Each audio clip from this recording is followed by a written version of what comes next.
I'm not saying that transparency is bad. I personally believe that the positives of transparency in the internet far outweighs the negatives. My point in that article was that there are some negatives, right? There might be one negative to every 10 positives, and the positives far outweigh the negatives, but people act like there are no negatives at all, and I was just trying to bring to light that there are some negatives. The biggest negative is that because there's so much transparency, our leaders act like there's always a camera in front of them. So they're always playing to the public. And what happens in those kind of scenarios is you don't have a lot of the behind-the-scenes conversations and a lot of the behind-the-scenes compromises happening that sometimes move the ball forward in democracy.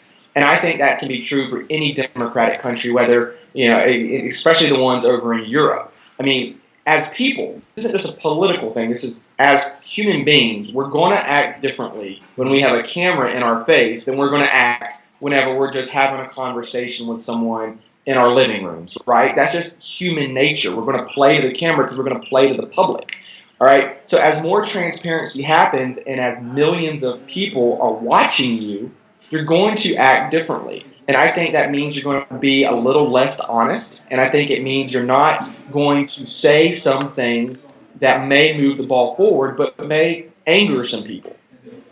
So I think, transparency, we need transparency in government, especially as it comes to spending. Where's our money going?